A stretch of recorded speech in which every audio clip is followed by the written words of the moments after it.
So who decides when our grapes are ready to be picked? I do, and How do you know when they're ready to be picked? I taste the seed. Well, I chew them, and I spit the seeds out in my hand. So if they're green, they're not ready. If they're brown, they're ready. If they're green and brown, it means they're almost ready. And when do we decide to pick? Who says time to pick? I do. You do?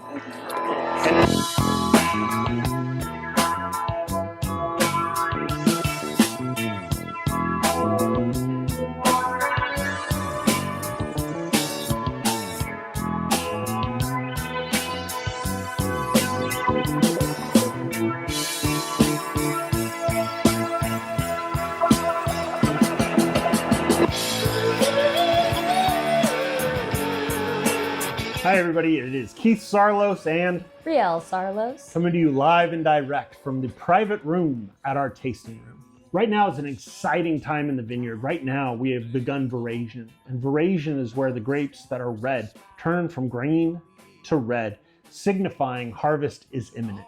So the next time you hear from us, it will be our harvest allocation, which is going to be absolutely magnificent. But let's stop. Let's slow down just a minute and let's talk about the wines that you're about to receive, because personally, I've been waiting for this one to get in your hands, because the whole point of this shipment is optimism and drink these wines. That's the whole point. These wines are to be consumed. So drink this in August, drink this in September, and drink this in October. Find the perfect night. There's 30 days in every single one of those months. One day can be the absolute perfect day. Invite friends over, cook a meal, sit on the porch, pop a bottle. The whole point of this allocation is to drink it. So let's start with our very first wine. This is Mischief. And on the label, you'll see Brady Saarloos. The wine that you have also received already is called Mayhem. And this is Cash Saarloos, and this is Brady Saarloos. Cash and Brady are cousins, but they really are each other's brother. I love these two wines because this is Grenache Noir and this is Grenache Noir. But there's something very unique about it. There's a very special word called terroir, and terroir means sense of place. It's what makes wine special, unique, and different from any other beverage in the world.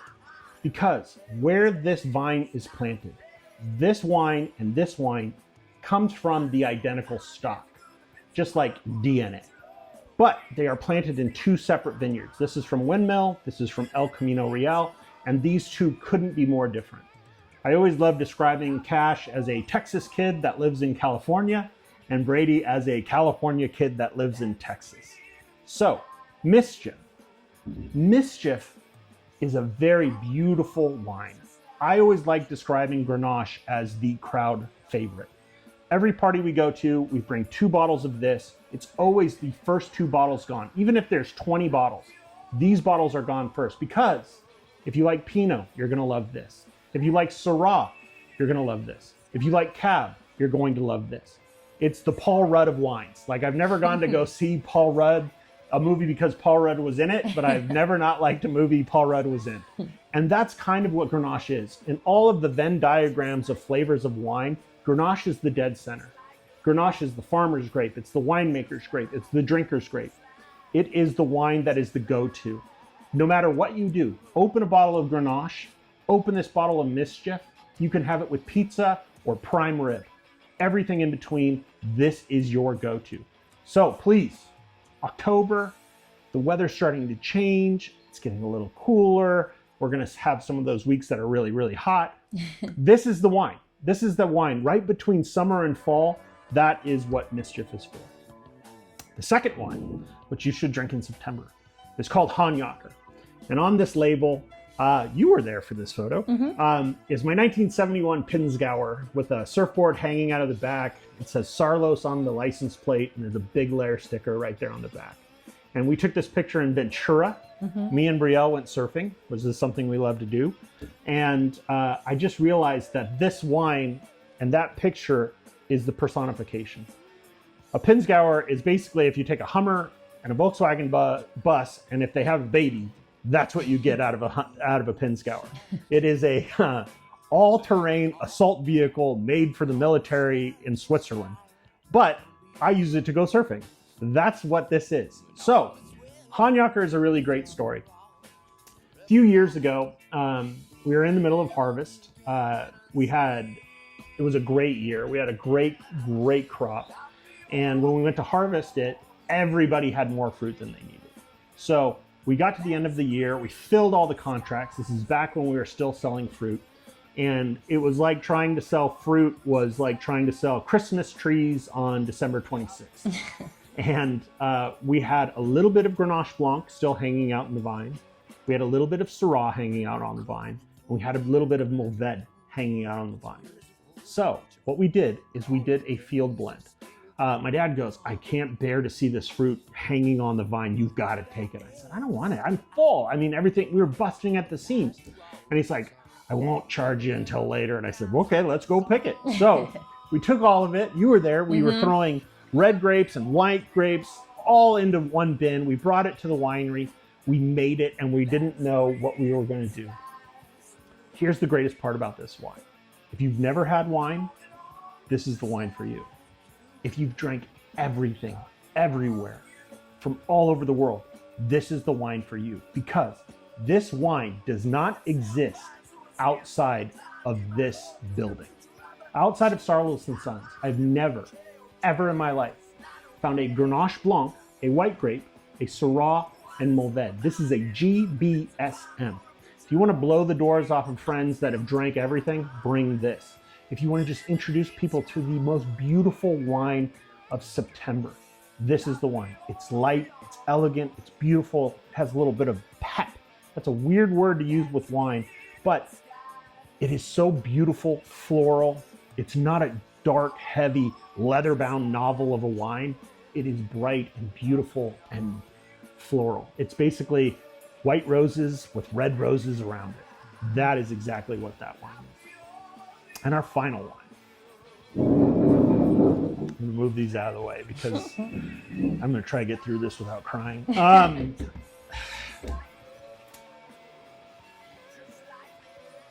This is called 19.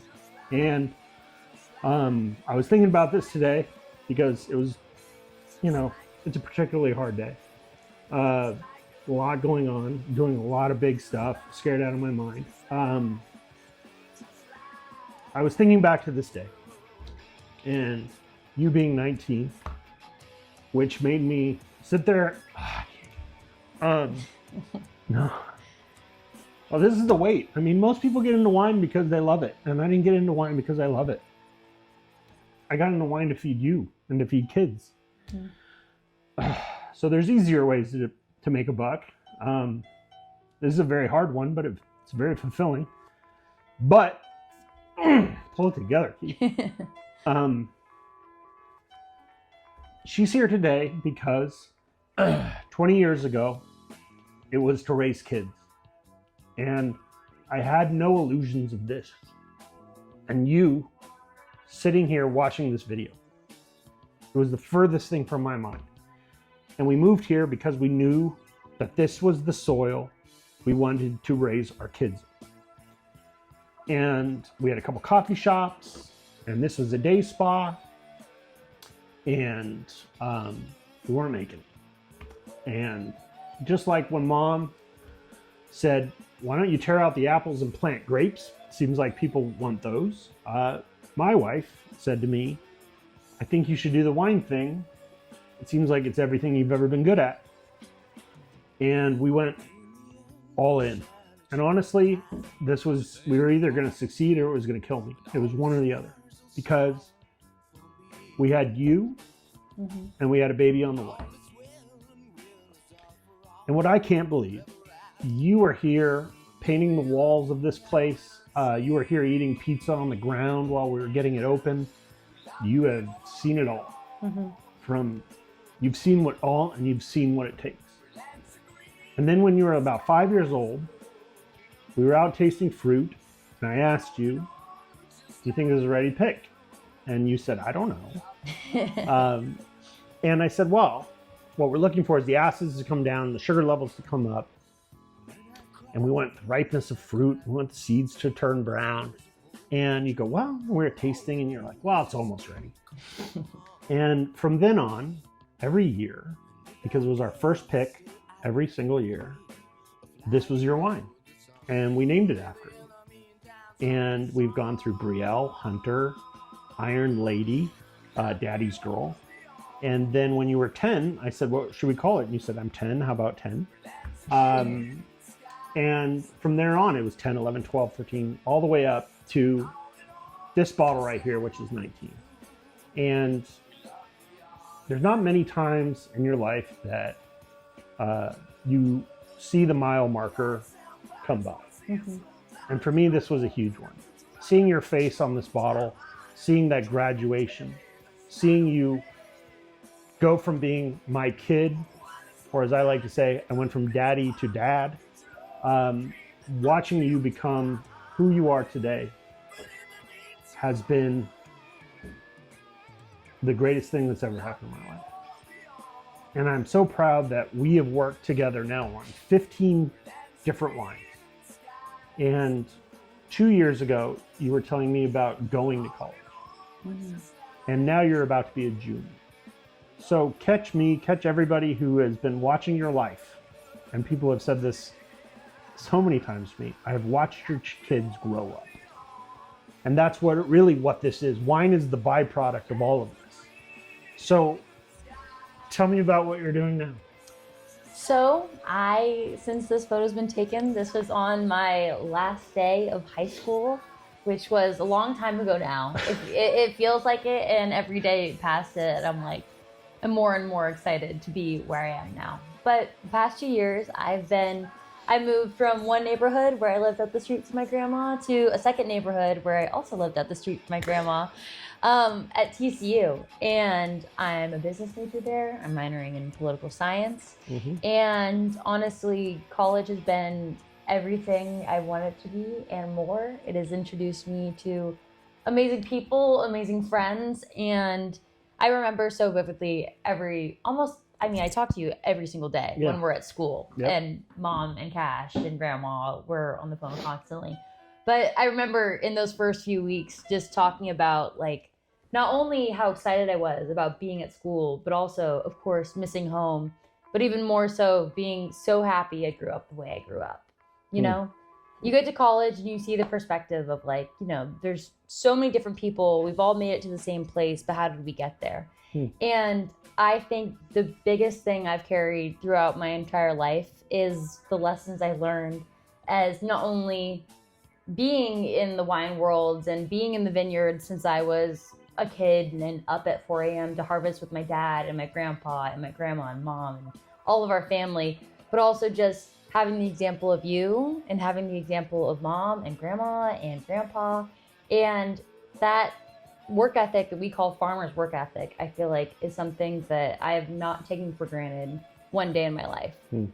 It's not something where it's I'm working a great internship right now, which is incredible, and I'm working a 9 to 5, but this is less hours than I've seen my dad work my entire life, and I'm working, throughout the week.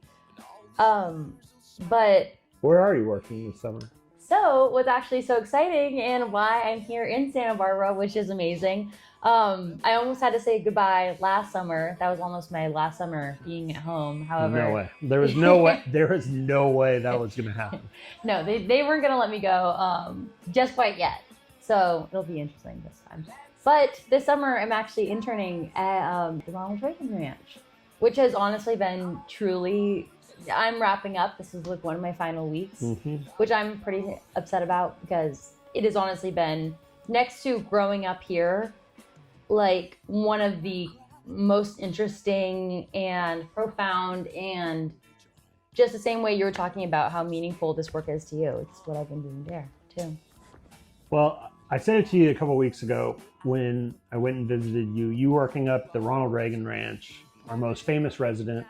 I mean, this is not a political thing. This is just it's pretty amazing. One of the things that we have discussed is how small his home is. Mm-hmm. How many square feet? 1,300? Even under that. It's, all built himself. All built himself. Yes. 1,000 square feet. Yeah. And he was a rancher, and he was a horseman and a cowboy. and lived a very similar life to us here while he was president of the United States, which is absolutely insane. Dug fence posts, built his own fence, wouldn't let anybody touch it. You had the opportunity to stain it this summer, which is actually really cool. That was really cool. But like I said to you when I was standing there, this is as far from home as any Saarloos has ever been, because I did not grow up like this. My mom's from Minnesota. Her grandparents lived in a sod house. My grandpa was on his own since he was 8 years old. Made his way from Iowa to California. Grandma Saarloos rode out in a truck with flat tires. And we're staring at a wall of photos of people that in your past made decisions. Some chose to move from Iowa to California or move from Minnesota to California. Because of those decisions, you are standing on their shoulders. All the people that we have ever made a bottle of wine for, we have either honored someone or we have prepared. We have lived to honor those that have come before us, and we prepare the way for those yet to come. And I am so proud of you that you have seen in action all the people in your life who love and care about you and are 100% cheering for your success. And though that this is a little bit of a throwback back to your graduation in high school, the next time we're going to be sitting together, it might be when you graduate from college. And to me, that's something beautiful. This year we've replanted part of our vineyard with Sauvignon Blanc, bringing it home. But for me, your dad, when we first started doing this when you were 5, it was cute.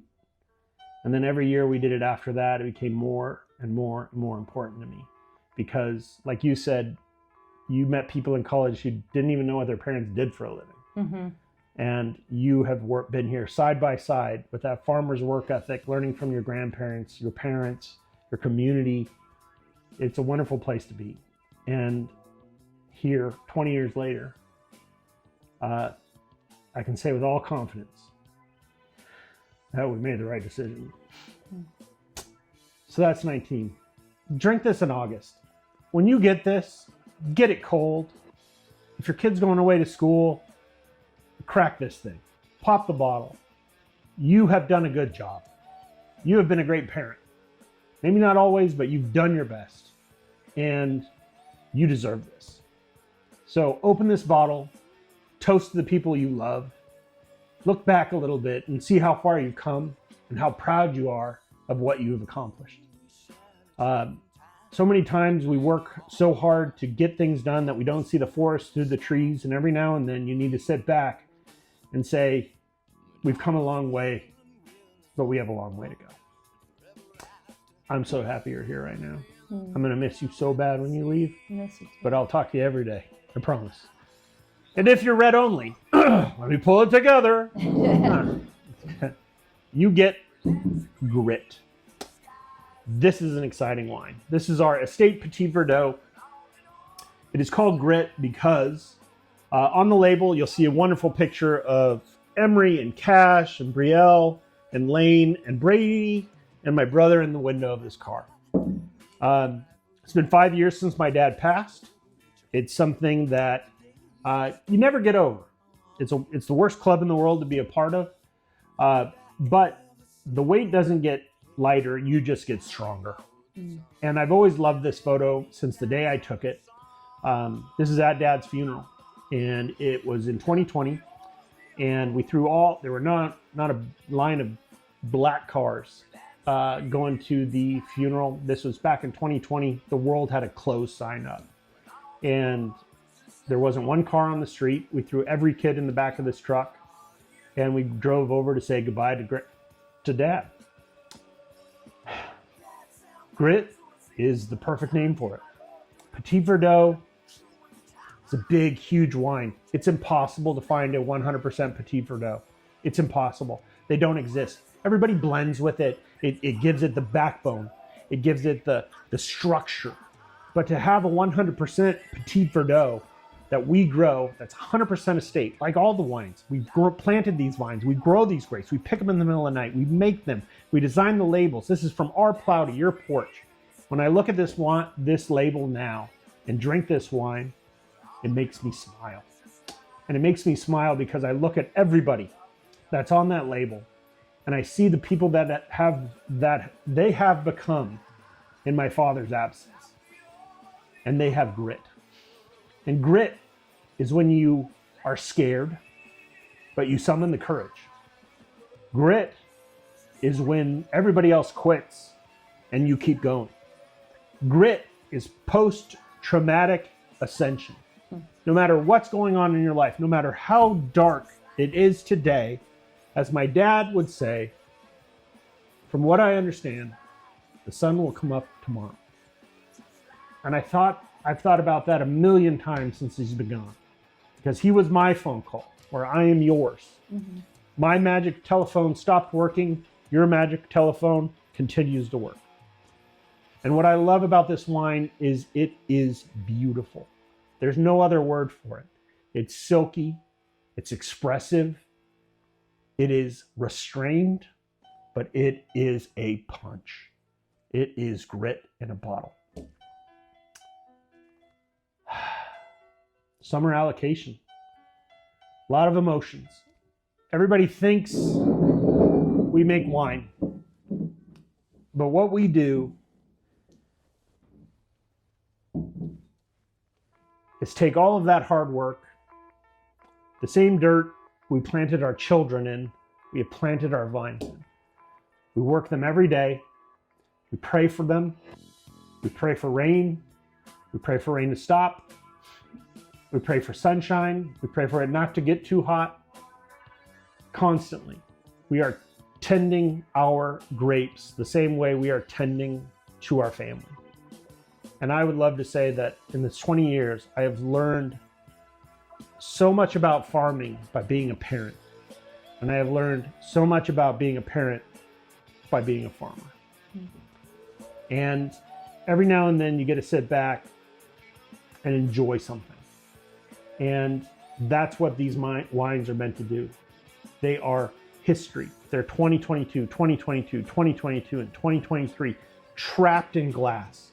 Grapes that used to be, wine that used to be grapes trapped in glass that used to be sand, encapsulated by a cork that used to be the bark of a tree. There is no digital equivalent to this. This is as analog as it comes, and it is not easy. If you expect life to be easy, you will be sorely disappointed. But if you put happiness on the side and you work towards satisfaction, no one can take that away from you. And I wanted to sit here and tell you in front of everybody here, I am so satisfied with the person that you are, and I know that you will become. I love you so much, and you are the reason this is here. So for Keith Saarloos and Brielle Saarloos, live to honor those that have come before you and prepare the way for those yet to come. Thank you, everybody. Thank you. One brother, he's. And what is he going to be when he grows up? What do we hope? We hope he's gonna be just like my dad.